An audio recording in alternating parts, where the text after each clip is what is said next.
Sir ఇప్పుడు record పెట్టండి sir, class start చేసేటప్పుడు కదా.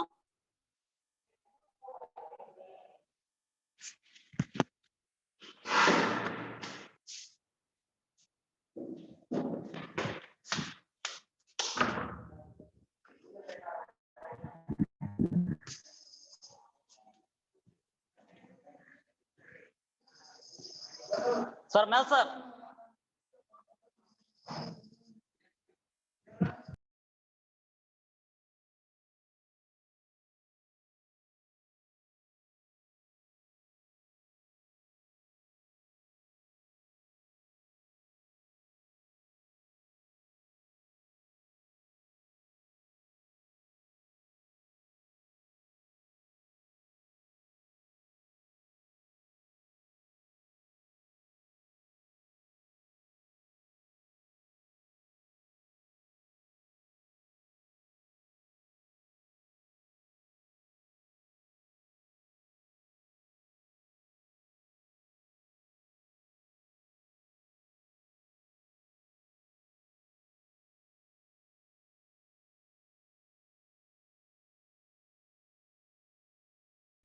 ఏ place wear Muslims offer common prayer on the day.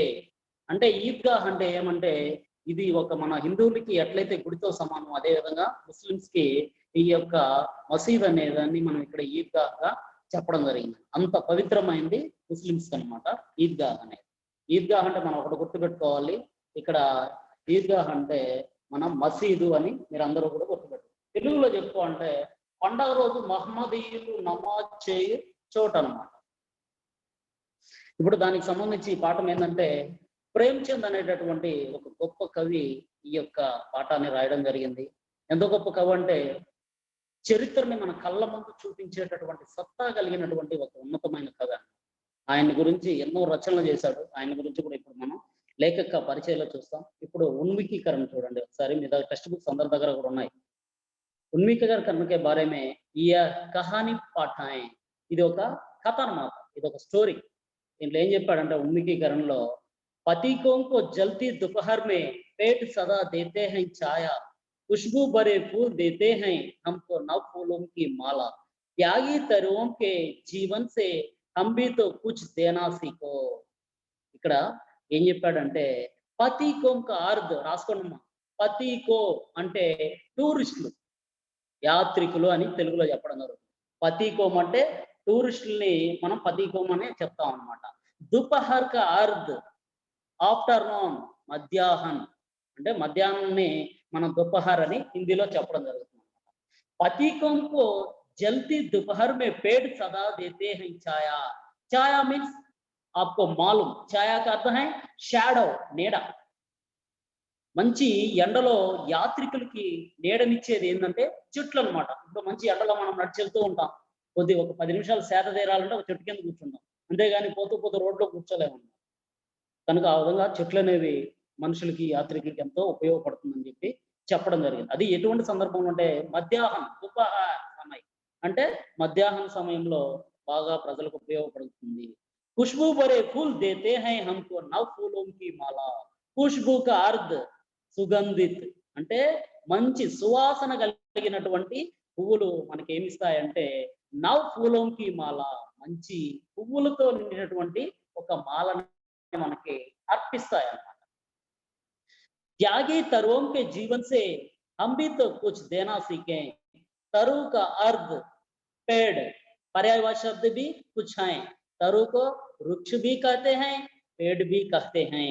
అంటే తరుకి పర్యాయవాచి శబ్దాలు వృక్ష అని, పేడ్ అని కూడా చెప్పొచ్చు అన్నమాట.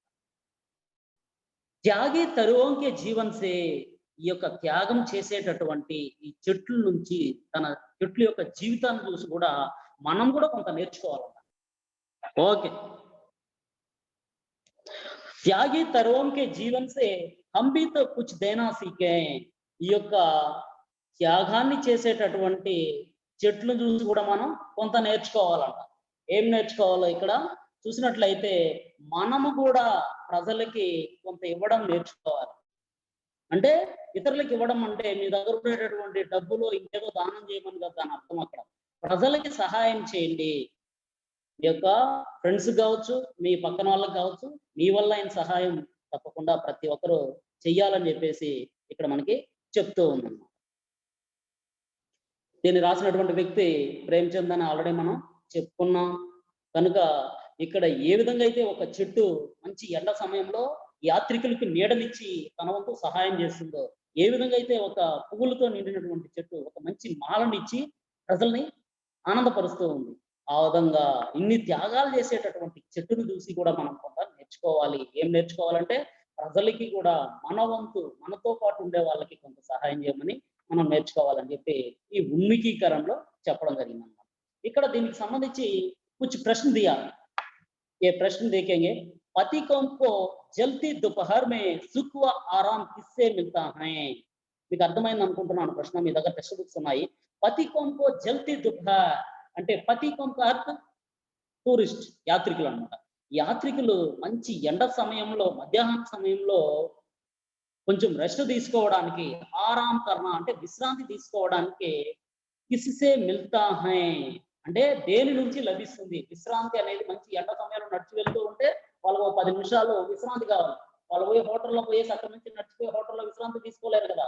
మరి ఆ సమయానికి విశ్రాంతి కావాలంటే దేని దగ్గరికి వెళ్తారంటే వాళ్ళు వృక్ష అంటే చెట్లు దగ్గరికి పోయి కొంత సమయం అనేది ఆగి మళ్ళా బయలుదేరి వెళ్తూ ఉంటారు. ఇప్పటికంటే కూడా ఇంతకు ముందు కాలంలో నడిచి వెళ్ళేవాళ్ళు ఎక్కువ భాగం అందరూ కూడా.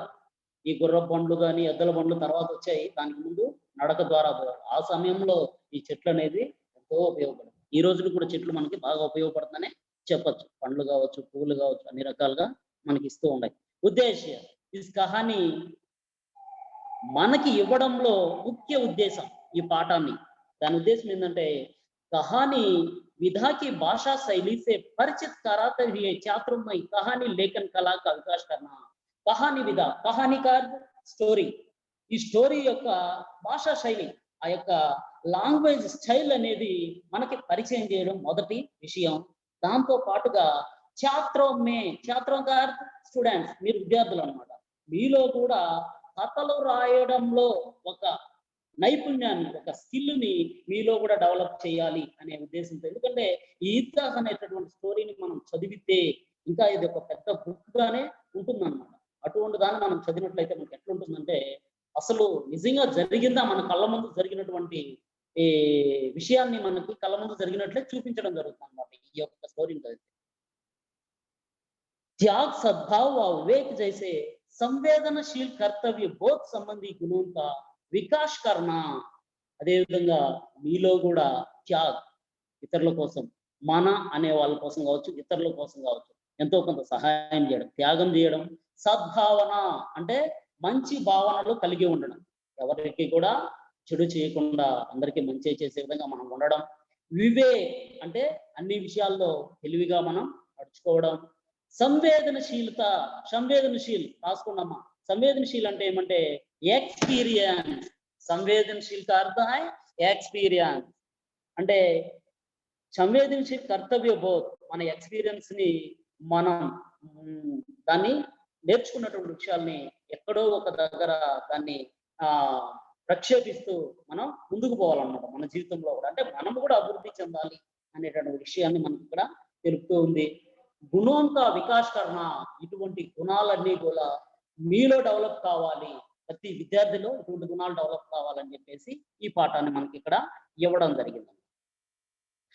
और बड़े बुजुर्गों के प्रति श्रद्धा व आधार की भावना का विकास करना. बड़े बुजुर्गों का अर्थ పెద్దవాళ్ళు. బడే అంటే పెద్దవాళ్ళు, బుజర్గో అంటే వృద్ధులు, వయోవృద్ధులు అంటే ముసలి వాళ్ళు. వీళ్ళందరి మీద కూడా మనం గౌరవాన్ని కలిగి ఉండాలి చిన్నతనం నుంచే, విద్యార్థి దశ నుంచే. బడే బుజర్గోం అంటే పెద్దవాళ్ళు మరియు వయసులో ముసలి వాళ్ళు కావచ్చు అన్నమాట.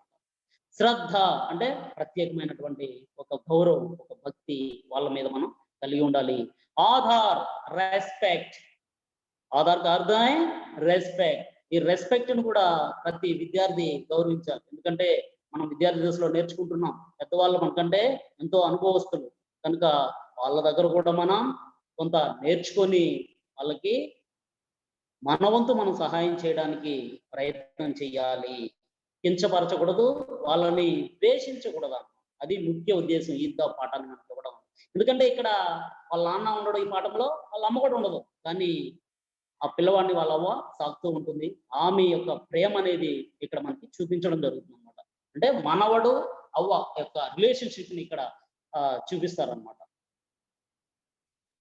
భావన కా వికాస్ కర్ణ అంటే పెద్దవాళ్ళ మీద ఉండేటటువంటి భక్తి భావాన్ని పెంచడం అనేది ముఖ్య ఉద్దేశం. విశేష్ విభాగ విశేషం. దీన్ని ఇంకా విభాగ విశేషం అంటే కహాని శబ్ద్ కహ్ ధాతు కే సాత్ ఆని ప్రత్యయ జోడ్నే సే బనా హై. కహాని అనేటటువంటి శబ్దము 2 శబ్దాల కలయికతో ఏర్పడింది. ఏ విధంగా అంటే కహ్ ప్లస్ ఆని, ఆని అనేటటువంటి ఒక ప్రత్యయ, అది కూడా ఎటువంటి ప్రత్యయం అంటే ఒక కృత్ ప్రత్యయ. మీకు తెలుసు ఉపసర్గ ప్రత్యయ. ఉపసర్గ అంటే ముందు యాడ్ చేస్తాం, ప్రత్యయ అంటే తర్వాత యాడ్ చేస్తాం. అదే అన్నమాట ఇక్కడ ఆని అనేటటువంటి కహానిలో ఆని అనేటటువంటి ప్రత్యయాన్ని చేర్చడం వల్ల అది కహానిగా మార్పు చెందింది. దాని అర్థంలో కూడా మనం దాని అర్థాన్ని కథగా తీసుకుంటున్నాం.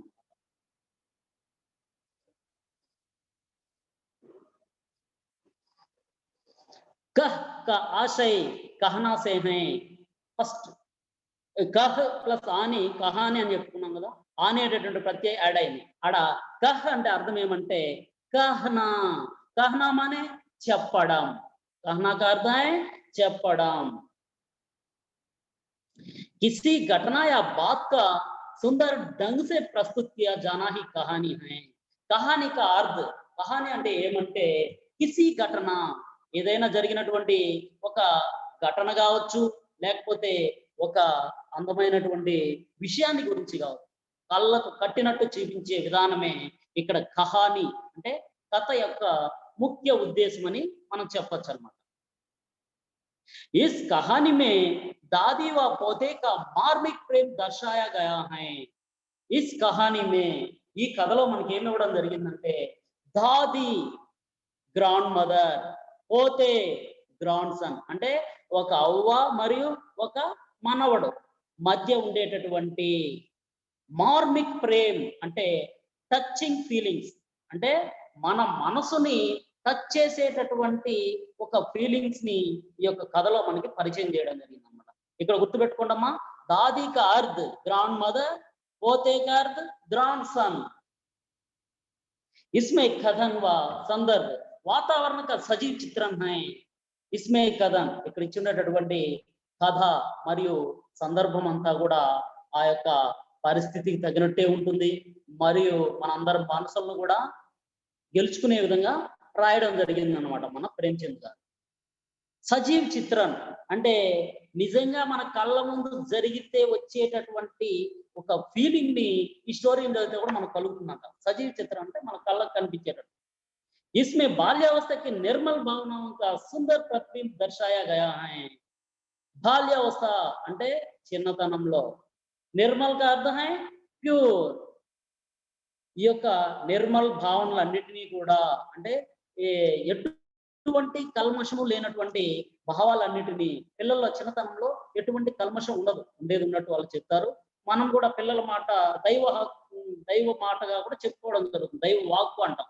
కారణం ఏంటంటే వాళ్ళకి తెలియదు, పాపం చిన్నతనంలో అబద్ధాలు ఎట్లా చెప్పాలో కూడా తెలియదు. వయసు పెరిగే కొంత కొంత నేర్చుకుంటూ వాళ్ళు బాగా ఒక వయసు వచ్చే లోపల అబద్ధాలు అనేది బాగా నేర్చుకుంటారు అన్నమాట. కనుక చిన్నతనంలో వాళ్ళు చెప్పే ప్రతి మాట కూడా నిజమేనే మనం నమ్మాల్సింది. ఆ విధంగా చాలా అందంగా వర్ణించడం జరిగిందన్నమాట ఇక్కడ ప్రేమ్చంద్ గారు. లేఖక పరిచయం. प्रेमचंद का जन्म एक गरीब घराने में काशी में 31 जुलाई 1880 को हुआ. प्रेमचंद का जन्म, ప్రేమ్చంద్ పుట్టింది వచ్చి ఒక గరీబ్ మానే పూర్ ఫ్యామిలీ, ఒక చాలా పేద కుటుంబంలో ఆయన పుట్టాడంట. घराने का अर्थ फैमिली, परिवार भी कहते हैं हिंदी में क्या कहते हैं, परिवार भी कहते हैं. కాశీ, అది ఎక్కడ పుట్టాడు ఆయన? కాశీ ఎక్కడుంది, ఏ రాష్ట్రం అది?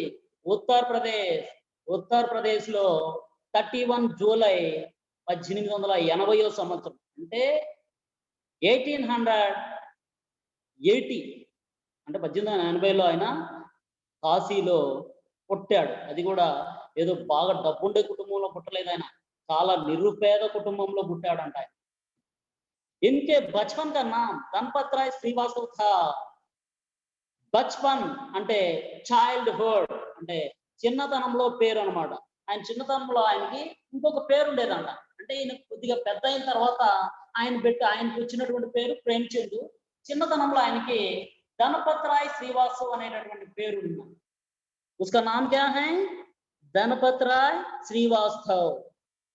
इन्होंने ट्यूशन पढ़ाते हुए मैट्रिक तथा नौकरी करते हुए बीए पास किए। చూసారా పాపం ఈయన చాలా పేదవాడు కనుక ఆయన చదువుకునే అంత డబ్బులు ఆయన దగ్గర లేవు. అప్పుడు ఏం చేశాడంటే ట్యూషన్లు చెప్తూనే మెట్రిక్ అంటే ఇంతకు ముందు కాలంలో మన తండ్రులు వాళ్ళకు ముందంతా కూడా మెట్రికులేషన్ అనేవాళ్ళు. మీరు చదివేటటువంటి 10th క్లాస్ ఏమనేవాళ్ళు? మెట్రికులేషన్. ప్రజెంట్ అయితే ఎస్ఎస్సి 10th క్లాస్ అని చెప్తాం అన్నమాట. అప్పుడు 10th పాస్ కావడానికైనా చిన్న చిన్న ట్యూషన్లు చెప్తూ దానికి కావాల్సినటువంటి పుస్తకాలు ఫీజులు కట్టుకొని 10వ క్లాస్ పాస్ అయ్యాడు. కారణం ఏమంటే ఆయన చాలా పేద కుటుంబం నుంచి వచ్చాడు అన్నమాట. అంటే వాళ్ళ ఇంట్లో కనీసం అతను చదివించడానికి కూడా అవకాశం లేనటువంటి నిరుపేద కుటుంబం అన్నమాట. నౌకరీ కర్తే హుయే బిఏ పాస్ కియే. నౌకరీ మానే ఎంప్లాయ్ అంటే ఒక జాబ్ చేసుకుంటూ బిఏ పాస్ అయినాడు. చూసారా ఎప్పుడు 1880లోనే బిఏ పాస్ అయినా అంటే చాలా గొప్ప వ్యక్తిగానే ఉంటాడు అనమాట. इन्होंने लगभग 1 दर्जन उपन्यास 300 कहानियों की रचना की. లగ్భగ్ అంటే అర్థం ఏమంటే సరాసరి దాదాపుగా ఆయన 1 డజన్ అంటే 12 ఉపన్యాసాలు రాశాడు. ఎన్ని రాశాడు ఆయన? 12 ఉపన్యాసాలు రాశాడు.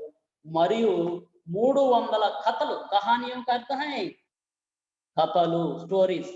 ఆ విధంగా ఇప్పుడు మనం ఈద్గా కథ ఎట్లయితే చెప్పుకుంటున్నాం అదే విధంగా 300 కథలు ఆయన రాయడం జరిగింది. రచనకి అంటే రచించాడు ఆయన. ఇన్హే ఉపన్యాస సామ్రాట్ भी कहा जाता है.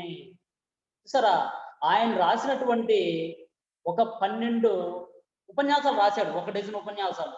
ఆ ఉపన్యాసాలకి గుర్తుగా ఆయనకి ఉపన్యాస సామ్రాట్ అనేటటువంటి బిరుదును కూడా ఇవ్వడం జరిగింది. చూసారా ఎంత గొప్ప వ్యక్తి ఆయన. ఉపన్యాస సామ్రాట్ అంటే అందరికీ ఇవ్వరు. నావల్ చక్రవర్తి అంటే తెలుగులో చెప్పుకోవాలంటే ఈ నావల్కి సంబంధించినటువంటి చక్రవర్తి అనేటటువంటి బిరుదు కూడా ఇవ్వడం జరిగింది. అంటే ప్రజలకి ఆయన రాసినటువంటి ఉపన్యాసాలు బాగా ఉపయోగపడ్డాయి, అందరినీ ఆకర్షించాయన్నమాట.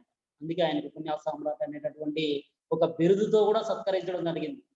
इनकी कहानियां मानस सरोवर शीर्षक से 8 खंडों में संकलित हैं.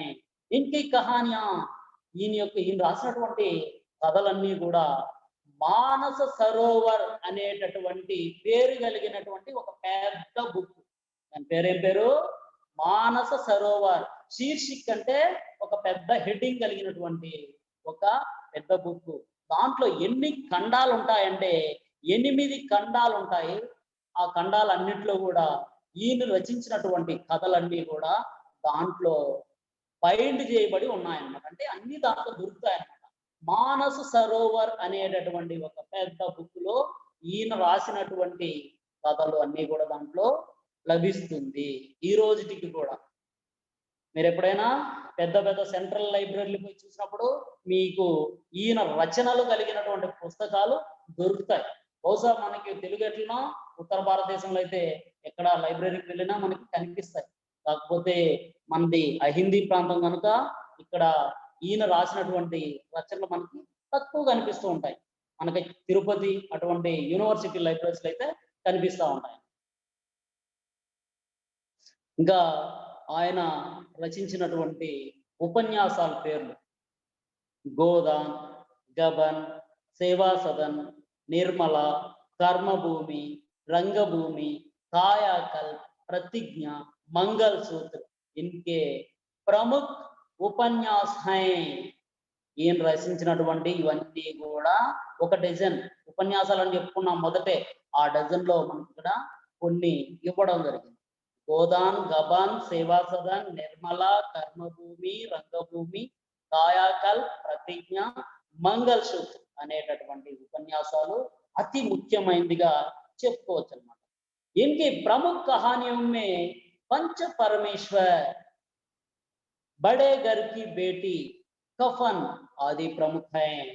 ఆయన మనం ఉపన్యాస సామ్రాట్ అన్నాం కదా, ఉపన్యాసాల్లోనే కాదు ఆయన చాలా గొప్ప వ్యక్తి. ఏ విధంగా అంటే కథలు కూడా 300 పైగా రాశాడు కదా, దాంట్లో మంచి పేరు సంపాదించి పెట్టింది ఒక 3 ఇవ్వడం జరిగింది ఆయనకి.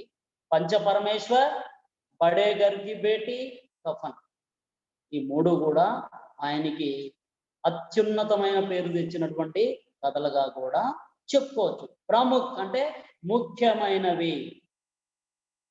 అదమ్మా ఇక్కడ ఆయన గురించి మనం చెప్పుకున్నట్లయితే కవి పరిచయం కూడా మనం చెప్పుకున్నాం, మీకు తెలిసి ఉంటుంది. ఆయన చైల్డ్హుడ్ నేమ్, బచ్పన్ కా నామ్ గణపత్రాయ్ శ్రీవాస్తవ్, అది గుర్తుపెట్టుకోండి.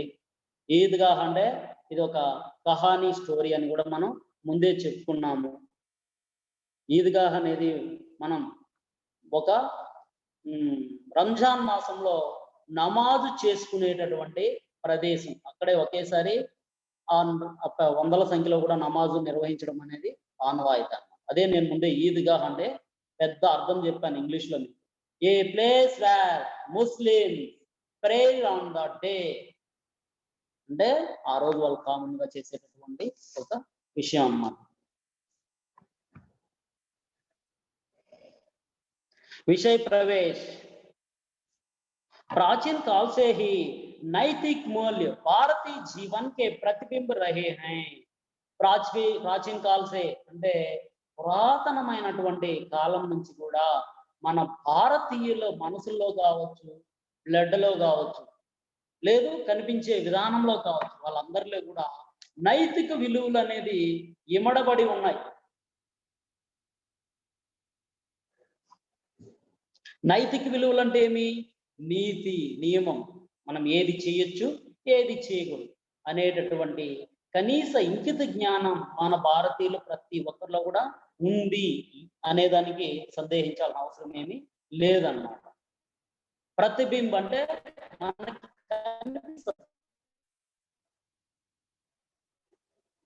వింటున్నారా? इसका रूप हर भारत में समा हुआ है. वाटर बॉटल इसका रूप हर भारतीय में समा हुआ है. इसका रूप దీని యొక్క విధానం అంటే నైతిక విలువలు అంటే సత్యం, ధర్మం, ఇవన్నీ కూడా మన భారతదేశస్తులు పాటిస్తున్నారు అనే దాంట్లో ఎటువంటి సందేహం కూడా లేదు. మనందరూ కూడా ఖచ్చితంగా పాటిస్తున్నాం. భారతదేశంలో పుట్టిన ప్రతి ఒక్క వ్యక్తి కూడా. हम अपने बुजुर्गों का बड़ा ध्यान रखते हैं. बुजुर्गों का अर्थ है వయోవృద్ధ, అంటే ఈ పెద్దవాళ్ళ పట్ల మనం అందరూ కూడా ఎక్కువ దృష్టి పెడతాం. ఎందుకంటే వయసు అయిపోతే వాళ్ళకి ఏం కావాలో అది మనం చేసి పెడుతూ ఉంటాం. కాకపోతే ఇప్పుడు కాలం ఎట్లా అయిపోయిందంటే పెద్దవాళ్ళని సిటీస్ లో అంతా కూడా ఓల్డ్ ఏజ్ హోమ్ అనేసి ఒకటి పెట్టడం జరిగింది. దాంట్లో ఎత్తుకొని పోయి వదిలేస్తున్నారు. అందరూ కాదు, ఎవరో కొంతమంది. కానీ ఎవరు కూడా ఆ విధంగా చేయకూడదు. ఎందుకంటే మన వాళ్ళ చిన్నతనం నుంచి వాళ్ళు సాగుతున్నారు కనుక ఎవరిని కూడా ఆ విధంగా ఇబ్బంది పెట్టకూడదు. జైసే ఇస్ కహానీ మే దర్శాయా గయా హై. అందుకే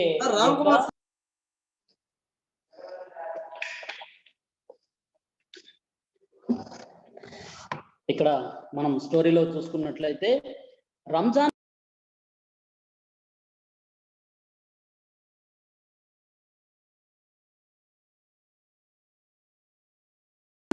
రంజాన్ కే పూరే 30 రోజుల కే బాద్, అంటే రంజాన్ పూర్తయిన 30 రోజుల తర్వాత, అంటే రోజుం కా అర్ధ్ ఉపవాస్ అని అంటారు. ఉపవాసాలు తెలుసు కదా, మనం కూడా ఉపవాసాలు అంటుంటాం దేవుళ్ళు.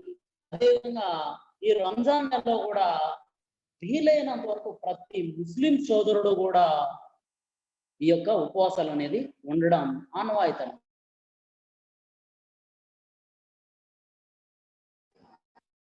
భగవంతుడి మీద పూర్తి దృష్టి అనేది జరుగుతుంది.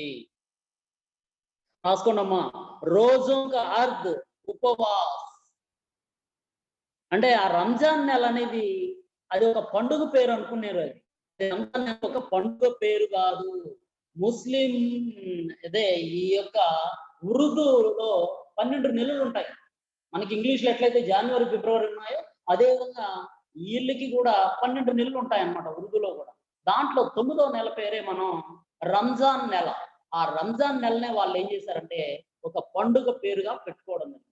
కారణం ఏమంటే ఆ 30 రోజులు కూడా వాళ్ళు ఉపవాసాలు ఉంటారు. ఆ 30 రోజులు కూడా వాళ్ళు ఆ పండుగని జరుపుకున్నట్టే లెక్క. కనుక వాళ్ళు ఆ నెల పేరుని వాళ్ళు పండుగ పేరుగా పెట్టుకోవడం అనేది జరిగింది. ఇక్కడ గుర్తుపెట్టుకోవాల్సింది ఏంటంటే రోజం కా అర్ధ్ ఉపవాస్. అంటే 30 రోజులు ఉపవాసం ఉన్న తర్వాత చివరి రోజు అంటే 31వ రోజు ఈద్ అనేటటువంటిది రావడం జరుగుతుంది. ఈద్ కా అర్ధ్, ఈద్ అంటే అర్థం ఏమంటే ఒక పండుగ, చివరి రోజు నిర్వహించేటటువంటి పండుగ అని చెప్పచ్చు. కితనా మనోహర్, కితనా సుహావనా ప్రభాత్. మనోహర్ కా అర్ధ్ హై చార్మింగ్. మనోహర్ అంటే ఏమి? చార్మింగ్ అన్నమాట. చార్మింగ్ అంటే మనకి ఆ రోజు చూస్తూ ఉంటే ఎట్లా అనిపిస్తూ ఉంటుందంటే అక్కడ మనోహరమైన అంటే ఆ వాతావరణం చూడటానికి మనల్ని కూడా ఆకర్షిస్తూ ఉంటుంది. అంటే మన మనసు అనేది ఆ పండుగ రోజు ప్రత్యేకంగా అనిపిస్తుంది చుట్టుపక్కల వాతావరణం కూడా. కితనా సుహావన, సుహాన మీన్స్ ప్లెజెంట్, సుందర్. రాసుకోండమ్మా. సుహావన అంటే అర్థం ఏమంటే ప్లెజెంట్ అంటే అందంగా కనిపిస్తుందంట. అది ఏ సమయం అది? ప్రభాత్ కా Arth high early morning. Prabhat కా అర్ధ్ హై ఎర్లీ మార్నింగ్. ఆ రోజు ఉదయాన్నే చూసినట్లయితే ఆ యొక్క వాతావరణం అంతా కూడా ఎంతో మనోహరంగా ఉంది. ఎంతో అందంగా కూడా కనిపిస్తూ ఉందన్నమాట అక్కడ. ఏ రోజు? 30 రోజులు ఆ రంజాన్ చివరి రోజు, 31వ రోజు ఈద్ పండుగని జరుపుకునే రోజు. वृक्षों पर कुछ आजीब हरियाली है। आजीब का अर्थ वंडरफुल। आजीब माने क्या है? वंडरफुल। హరియాలి మానే గ్రీనరీ, పచ్చదనం. ఆ రోజు చెట్ల మీద చూసినట్లయితే మనకి అసలు ఇంతకు ముందు కంటే కూడా ఈ రోజు ఎక్కువ గ్రీనరీ కనిపించినట్టు. అంటే ఆ రోజు పండుగ రోజు కనుక వాళ్ళ మనసుకి కూడా ఆ విధంగా తోస్తుందేమో. కనుక ఆ రోజు చెట్లు ముందు కంటే కూడా ఈ రోజు ఇంకా కూడా పచ్చగా కనిపిస్తున్నాయి. खेतों में कुछ आजीब रौनक है। కేత్ అంటే పంట పొలాలు, ఫీల్డ్స్ అంటే వ్యవసాయ పొలాల్లో గన మనం చూసినట్లయితే రౌనక్ అంటే సుందర్, చాలా అందంగా కనిపిస్తూ ఉందంట. అంటే పంట పొలాలు కూడా చూడడానికి వాళ్ళని ఆకర్షిస్తూ ఉన్నాయి. అంటే ఇవన్నీ కలిసి పండగను తీసుకొచ్చినాయా అన్నట్టు అనిపిస్తూ ఉందన్నమాట. ఆస్మాన్ క ఆస్మాన్ పర్ కుచ్ ఆజిబ్ లలిమా హై। आसमान माने द स्काई, पर्यायवाची शब्द भी हैं। आसमान को पर्यायवाची शब्द गगन भी कहते हैं। అంటే ఆస్మాన్ అంటే ఆకాశాన్ని మనం గగన్ అని కూడా చెప్తాం. ఇంకా ఒక పర్యాయవాచి శబ్దం చెప్పుకోవచ్చు, నబ్ भी कहते हैं। ముందు క్లాస్ లో మీకు చెప్పాను నేను. ఆస్మాన్ కి పర్యాయవాచి శబ్దం నబ్ అని. రామ్ అదే కుమార్ విధంగా సార్, సార్ చెప్పండి సార్. అదే 10 minutes ఉంది sir remain. Okay sir, okay. Okay. రాసుకోండమ్మా. ఆస్మాన్ కి పర్యాయవాచి శబ్దాలు ఆస్మాను, అదేవిధంగా ఆకాశ్ బి కాతే హై, ఆకాశ్ అని చెప్పచ్చు, నబ్ అని కూడా చెప్పచ్చు అని. ఆ రెండు రాసుకోండి. ఆస్మాన్ అంటే ఆకాశం, దాన్ని నబ్ అని చెప్పచ్చు, ఆకాశాన్ని కూడా చెప్పచ్చు. Hello sir, Ram Kumar sir. చెప్పండి సార్. సార్ ఒక్క నిమిషం, వినోద్ అన్మ్యూట్ చేసుకోవా? వాడు వినోద్ ఇప్పుడు వచ్చినాడు సార్ క్లాస్ కి. మాట్లాడాను సార్ ఒకసారి. ఏమో స్కూల్ కి రాదు. ఏ వినోద్, అన్మ్యూట్ చేసుకో. వీడియో వీడియో ఉంది, వీడియో ఉంది. వీడియో ఆన్ చేయరా, మాట్లాడరా. స్కూల్ కి ఎప్పుడు వస్తావరా? వినోద్ సార్ సోమవారం సార్. ఏం సోమవారం ముహూర్తం ఏమి? కరోనా లీవ్ నీకు ఇంకా క్లాసులు జరుగుతున్నాయి అన్ని. ఓపెన్ పర్ కుచ్ ఆజిబ్ లలిమా హై। లలిమా కా అర్ధ్ రెడ్నెస్ అంటే ఆకాశంలో చూసినట్లయితే మనకి ఏమని కనిపిస్తా ఉందంటే ఒక రెడ్నెస్ అంటే ప్రత్యేకంగా ఎప్పుడూ లేనటువంటి ఒక కొత్తదనం కనిపిస్తా ఉందంట. అంటే ఒక రెడ్ గా ఈ రోజు పండగ రోజు అని మనకి తెలియపరిచేటట్టు ఆకాశంలో కూడా ఒక రెడ్నెస్ అనేది కనిపిస్తా ఉందంట. ఆజ్ కా సూర్య దేఖో కితనా ప్యారా కితనా శీతల్ హై। సూర్యుడు అంటే మీకు అందరూ తెలుసు సూర్యుడు అన్నమాట. ఈరోజు చూడండి సూర్యుడు ఒక ప్రత్యేకంగా కనిపిస్తున్నాడు. ఇతనా ప్యారా, అది ఎట్లంటే చాలా ఇష్టమైనట్లు, మనకి ఎప్పుడూ ఇష్టం లేనట్టు కనిపించేటటువంటి సూర్యుడు ఈ రోజు మాత్రం ఆ పండుగ రోజు మనల్ని ఆకర్షించేటట్టు కనిపిస్తున్నాడు అనమాట. ఇంకా ఇతనా శీతల్ హై, ఇంకా చెప్పాలంటే ఎంత కూల్ గా ఉన్నాడు, ఎంత ప్రశాంతంగా కనిపిస్తున్నాడు సూర్యుడు అని చెప్పి చూడు ఎంత అద్భుతంగా వర్ణించాడో మన ప్రేమ్చంద్ గారు. అందుకే ఆయన మనం చెప్పుకోవచ్చు కథని కళ్ళకు కట్టి చూపించేటట్టు, మనకి సినిమా చూపించినట్టే ఆయన కథ రాస్తాడనమాట. అటువంటి ఒక గొప్ప వ్యక్తి మన ప్రేమ్చంద్ గారు. మానో సంసార్ కో ఈద్ కి బధాయి దే రహా హై, బధాయి కా అర్ధ్ గ్రీటింగ్స్ అంటే శుభాకాంక్షలు. రాసుకున్నామా, బధాయి కా అర్ధ్ గ్రీటింగ్స్. ఈరోజు చూసినట్లయితే ఈ యొక్క సంసార్ అంటే ఈ ప్రపంచం మొత్తం కూడా ఈద్ యొక్క శుభాకాంక్షలు చెప్తున్నాయి. అంటే చెట్లు కావచ్చు, సూర్యుడు కావచ్చు, ఆ పంట పొలాలు కావచ్చు, ఇది ఏదైనా తీసుకోండి, ప్రకృతిలో ఉండే ప్రతి ఒక్క వస్తువు కూడా ఆ ఈద్ శుభాకాంక్షలు అందరికీ కూడా తెలియనట్టు కనిపిస్తుంది. ఈద్గా జానేకి తయారియా హో రహీ హై, ఇంకా అందరూ కూడా ఆ ప్రాంతంలో ఉండేటటువంటి అందరూ కూడా ఈద్గా అంటే ఆ యొక్క మసీద్కి వెళ్ళడానికి అందరూ రెడీ అవుతున్నారు. మీకు హోంవర్క్ చెప్తాను, దాన్ని నోట్ చేసుకుని మళ్ళీ కంటిన్యూ చేద్దాం. మళ్ళీ కట్ అయిపోతే నెక్స్ట్ క్లాస్ లో కంటిన్యూ చేద్దాం.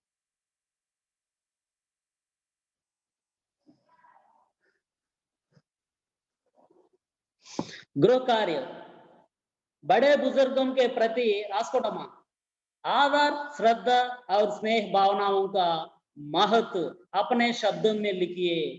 మీకోసమే దీన్ని ఇవ్వడం జరిగింది. మీలో పెద్దల పట్ల గౌరవం ఉండాలి. మనకంటే పెద్దల పట్ల ప్రతి ఒక్కరు కూడా గౌరవించాలి. కనుక పెద్దవాళ్ళతో మనం ఎట్లా మెలగాలి, వాళ్ళని ఎట్లా గౌరవించాలి, దాని యొక్క గొప్పతనం ఏమి మిమ్మల్ని నేను రాయమని హోంవర్క్ ఇవ్వడం జరిగింది. దాన్ని రాసి నాకు వాట్సాప్ గ్రూప్ లో పెట్టండి. ఎవరు మన వినోద్ ఒకడే పెడతాడేమో, మిగతా పిల్లల్ని నేను ఇక్కడ రాయిపించడం జరుగుతుంది. రాసుకో వినోద్, నోట్ చేసుకున్నావా?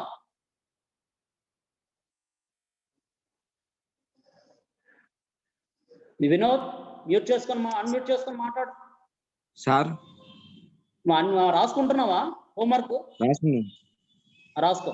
बड़े बुजुर्गों के प्रति आदर श्रद्धा और स्नेह भावनाओं का महत्व अपने शब्दों में लिखिए. పెద్దవాళ్ళ పట్ల మనకు ఉండాల్సినటువంటి ఒక ప్రత్యేకమైన శ్రద్ధ, వాళ్ళతో మనం ఉండేటటువంటి గౌరవించాల్సినటువంటి విధానం, వీటి యొక్క గొప్పతనాన్ని మనం తెలియపరుస్తూ ఒక ఎస్సే రాయమని చెప్పాను. ఈ లెసన్ లోకి సంబంధించింది అది. కనుక మీరు దాన్ని రాసి నాకు వాట్సాప్ లో పోస్ట్ చేస్తావా మిస్టర్ వినోద్? సార్ చేస్తావా మరి? రాసి దీన్ని నువ్వు ఒక్కడే ఉండవు నాకు వాట్సాప్ లో. సరే సార్, తప్పకుండా రాస్తే. సరే రాసుకున్నావు దాన్ని? రాసుకున్నాను. సరే క్లాస్ లోకి వెళ్దాం మరి.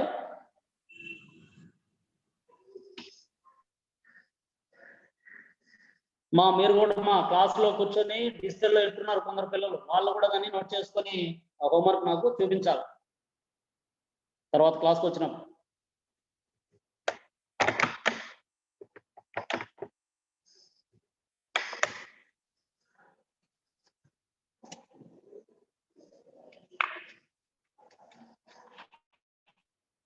వినోద్ నువ్వు రాసుకుంటే నేను నెక్స్ట్ కంటిన్యూ చేస్తా.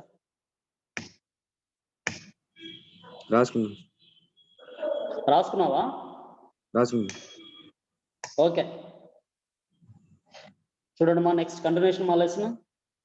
लड़के सबसे ज्यादा प्रसन्न हैं.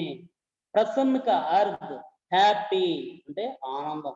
పిల్లలంతా కూడా ఆ రోజు ఈద్ అంటే 30 రోజులు ఉపవాసాల తర్వాత ఆ చివరి రోజు ఈద్ అనేటటువంటి ఒక పెద్ద ఫెస్టివల్ ని నిర్వహించడం జరుగుతుంది అన్నమాట. ఆ రోజు పిల్లలు ఎంతో ఆనందంగా కనిపిస్తున్నారు. పెద్దల కంటే కూడా పిల్లలకి పండుగలు అంటే చాలా ప్రీతి, ఇష్టం.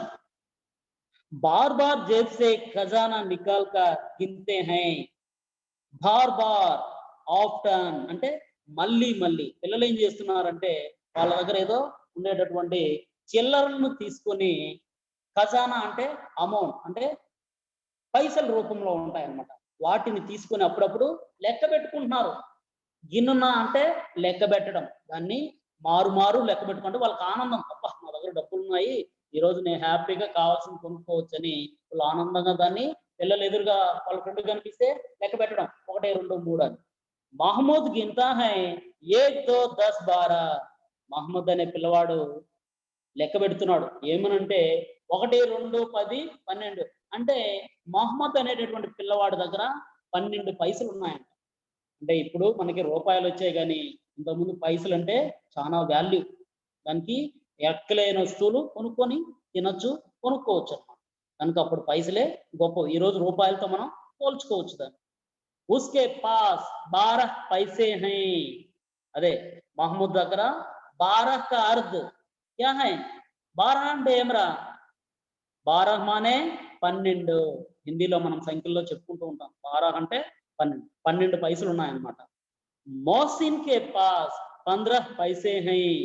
మోహసిన్ అనేటటువంటి పిల్లవాడి దగ్గర 15 పైసలు ఉన్నాయంట. కితనే పైసే హై? మోహసిన్ కే పాస్ 15 पैसे हैं. इनसे अनगिनत चीजें लाएंगे. चीजें का अर्थ థింగ్స్. చీజే అంటే ఏమి? వస్తువులు. ఇంకా దాంతో మోహసిన్ మరియు మొహమ్మద్ ఏమనుకున్నారంటే అన్గినిత్. గినిత్ అన్గినిత్ నోట్ చేసుకోండమ్మా, విలోమ శబ్దం అది. గినిత్ అన్గినిత్ అంటే లెక్క పెట్టేటటువంటి వస్తువుల్ని గినిత్ అని, లెక్క పెట్టలేనటువంటి వస్తువుల్ని అన్గినిత్ అంటే ఆపోజిట్ గా చెప్పుకోవచ్చు. గినిత్ ఆపోజిట్ అన్గినిత్. ఆ విధంగా ఈ 15 12 పైసలతో లెక్కలేనని వస్తువుల్ని నేను కొనుక్కోవచ్చు అనమాట అని కూడా వాళ్ళు ఆనందంగా లెక్క పెట్టుకున్నారు. దాంతో ఏమేమి కొనుక్కుంటారంటే కిలౌనే, మిఠాయియా, బిగుల్, గేంద్ ఔర్ నా జానే క్యా క్యా. ఏమేమి తీస్తామో మేము అసలు చెప్పలేము. లెక్కలేనటువంటి వస్తువులు మేము పర్చేస్ చేయడం జరుగుతుంది అనమాట. అవి ఏమేమంటే చూడండి ఒకసారి. కిలౌనే అంటే ఆట బొమ్మలు, ఆట వస్తువులు. ఆట బొమ్మలు